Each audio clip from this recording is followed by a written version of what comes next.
नमस्कार दर्शकों, आप सभी का बहुत बहुत स्वागत है DHP न्यूज़ चैनल में। आज है तारीख 19 दिसंबर 2023, दिन मंगलवार। प्रदेश के आज के मुख्य समाचार आपको बताएंगे। सभी खबरें जानने के लिए हमारे साथ अंत तक बने रहिए और इसके साथ ही DHP न्यूज़ चैनल को सब्सक्राइब भी जरूर कीजिए। चलिए शुरुआत करते हैं और जानते हैं प्रदेश के मुख्य समाचार। कुलदीप पठानिया बोले, विधानसभा सत्र के लिए मिले 471 सवाल, सुरक्षा रहेगी चाक चौबंद। हिमाचल प्रदेश विधानसभा के सत्र के लिए सदस्यों के 471 प्रश्नों की सूचना विधानसभा सचिवालय को प्राप्त हुई है। 348 प्रश्न तारांकित और 123 प्रश्न अतारांकित हैं। इस बार सदस्यों ने करीब 395 प्रश्नों की सूचनाएं ऑनलाइन दी हैं। विभिन्न नियमों में 29 विषयों की सूचनाएं भी सदन में चर्चा के लिए प्राप्त हुई हैं। सभी प्रश्नों को आगामी कार्रवाई के लिए सरकार को प्रेषित किया गया है। विधानसभा अध्यक्ष कुलदीप पठानिया सोमवार को तपोवन विधानसभा के सचिवालय में पत्रकार वार्ता को संबोधित कर रहे थे। पठानिया ने कहा कि हिमाचल प्रदेश की 14वीं विधानसभा का चतुर्थ सत्र मंगलवार को पूर्वाह्न 11 बजे शुरू होगा। प्रथम दिन पूर्व विधायक बालकृष्ण चौहान के निधन पर शोकोद्गार होगा। मुख्यमंत्री नव नियुक्त मंत्री परिषद के 2 सदस्यों का सदन में परिचय कराएंगे। कुछ भागों में 2 दिन बारिश बर्फबारी के आसार, 7 स्थानों पर न्यूनतम तापमान माइनस में। हिमाचल प्रदेश के कुछ भागों में 2 दिन बारिश बर्फबारी का पूर्वानुमान है। पश्चिमी विक्षोभ की सक्रियता से मौसम में यह बदलाव आने की संभावना है। मौसम विज्ञान केंद्र शिमला के अनुसार राज्य के सभी भागों में 21 दिसंबर तक मौसम साफ बना रहने के आसार हैं। 22 दिसंबर को एक ताजा पश्चिमी विक्षोभ सक्रिय होगा। इसके प्रभाव से 22 व 23 दिसंबर को मध्य व उच्च प्रदेश कुछ भागों में बारिश बर्फबारी की संभावना है। 24 दिसंबर से मौसम साफ रहने का पूर्वानुमान है। उधर प्रदेश में शीतलहर का प्रकोप जारी है। सुबह शाम ठिठुरन अधिक है। राज्य के 7 क्षेत्रों का न्यूनतम तापमान माइनस में दर्ज किया गया है, जबकि मनाली व सुंदरनगर में 0 डिग्री सेल्सियस दर्ज हुआ है। सोमवार को राजधानी शिमला व अन्य भागों में मौसम साफ रहा। उधर कुल्लू मनाली के अलावा शिमला, चायल, कसोली, डलहौजी में क्रिसमस और न्यू ईयर के लिए अभी से होटलों की एडवांस बुकिंग हो गई है। उत्तर रेलवे ने पर्यटकों की सुविधा के लिए सोमवार से कालका से शिमला के लिए एक और स्पेशल ट्रेन शुरू कर दी है। हिमाचल के कई जिलों में भूकंप के झटके, घरों से बाहर निकले लोग। हिमाचल प्रदेश के कई जिलों में सोमवार दोपहर के समय भूकंप के झटके महसूस किए गए। कुल्लू, लाहौल स्पीति, चंबा, कांगड़ा, हमीरपुर समेत अन्य जिलों में भूकंप के झटके लगे। करीब 3:49 पर आए भूकंप का पहला झटका लगा। इसके बाद 4:01 पर फिर से भूकंप आया। इससे लोग घरों से बाहर निकल आए। केलांग निवासी सोनम छेरिंग रिगजिन प्रकाश ने बताया, भूकंप का झटका काफी जोर का था। लाहौल स्पीति पुलिस थाना में मौजूद कर्मचारी दहशत में दफ्तर से बाहर निकलकर खुले स्थान की ओर भागे।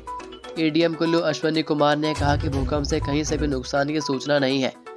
राष्ट्रीय भूकंप विज्ञान केंद्र के अनुसार भूकंप का केंद्र लद्दाख के जंस्कार कारगिल में जमीन के भीतर 10 किलोमीटर की गहराई पर था।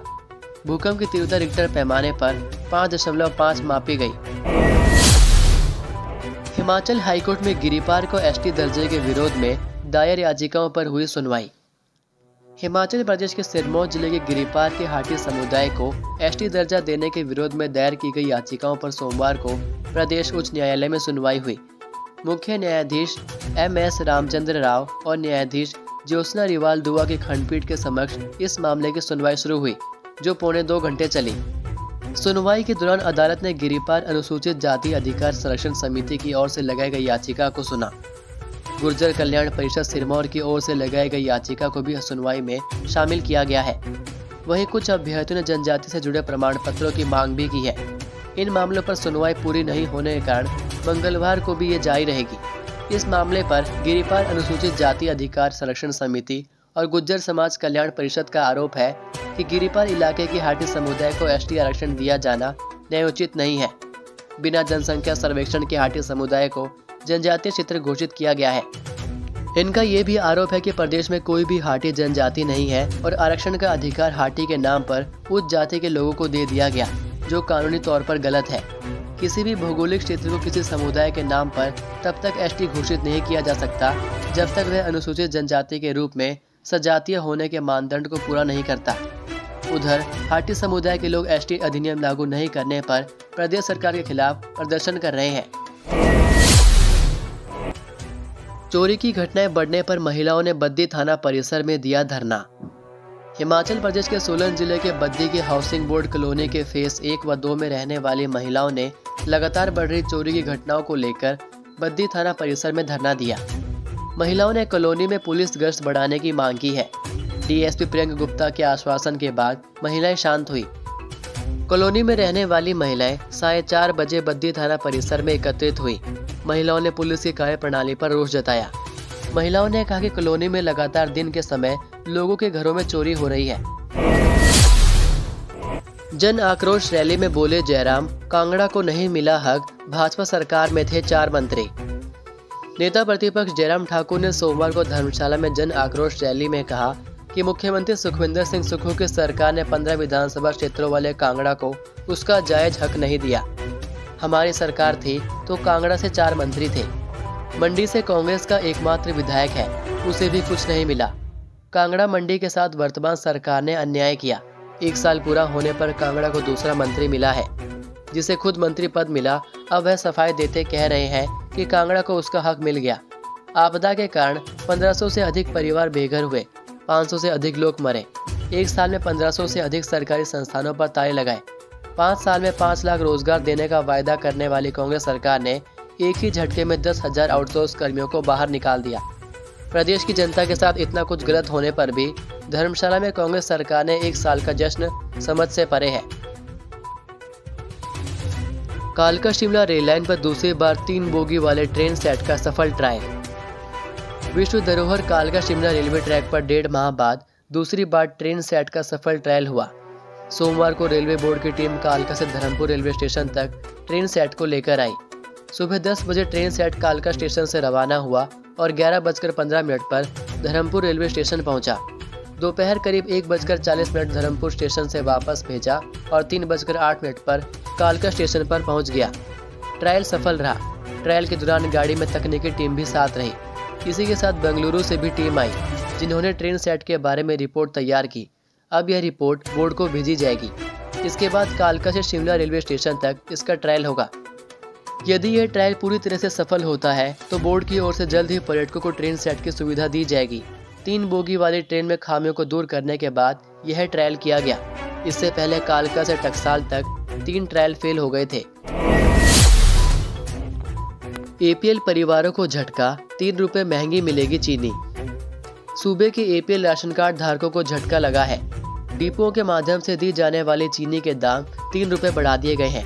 पहले जहां इस श्रेणी के उपभोक्ताओं को 30 रुपए किलो के हिसाब से चीनी मिलती थी, अब प्रति किलोग्राम चीनी के दाम 33 रुपए निर्धारित किए गए हैं। इससे प्रदेश के करीब 12 लाख राशन कार्ड उपभोक्ताओं को चीनी के नए दाम चुकाने होंगे। हालांकि इस माह अभी तक चीनी का कोटा डिपो में पहुंचा नहीं है। नए दाम तय होने के बाद अब उस स्तर से चीनी की सप्लाई शुरू हो गई है। बताया जा रहा है कि इसी माह के चौथे सप्ताह तक प्रदेश के समस्त राशन डिपो में चीनी की आपूर्ति हो जाएगी और उपभोक्ताओं को वितरण भी कर दिया जाएगा। जानकारी के अनुसार हिमाचल प्रदेश में राशन कार्ड धारकों की संख्या करीब 20 लाख है। बर्ड फ्लू को लेकर प्रदेश भर में अलर्ट, रैपिड एक्शन टीमें गठित। कांगड़ा के पोंग डैम और बिलासपुर के गोविंद सागर झील समेत सुखना झील में प्रवासी पक्षियों ने पहुंचना शुरू कर दिया है। वहीं इस मौसम में परिंदों में बर्ड फ्लू फैलने की भी आशंका रहती है। इसके लिए जिला पशुपालन विभाग ने भी अलर्ट जारी कर दिया है। खंड व जिला स्तर पर रैपिड एक्शन टीमों का भी गठन कर दिया है। इसके अलावा जिले के पोल्ट्री फार्मों को भी अलर्ट पर रखा गया है। हालांकि अभी तक बर्ड फ्लू का कोई भी मामला सामने नहीं आया है, लेकिन विभाग सुरक्षा को लेकर पहले ही अलर्ट हो गया है। 24 घंटे में 5 मौत, 335 नए केस। केरल में नया सब वेरिएंट। भारत से सिंगापुर तक फिर डरा रहा कोरोना।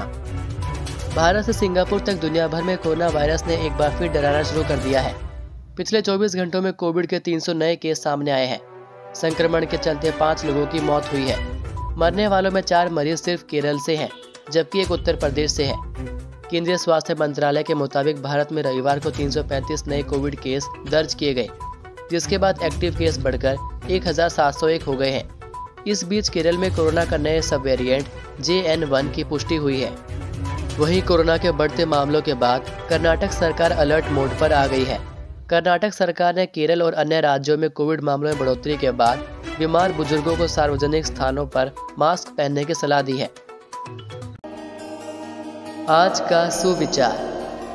आगे बढ़ने वाला व्यक्ति कभी किसी को बाधा नहीं पहुंचाता और दूसरों को बाधा पहुंचाने वाला व्यक्ति कभी आगे नहीं बढ़ता। तो ये थे प्रदेश के मुख्य समाचार। प्रदेश की बड़ी खबरें रोजाना जानने के लिए चैनल को सब्सक्राइब करना ना भूलें, साथ ही बेल आइकन को भी क्लिक कीजिए।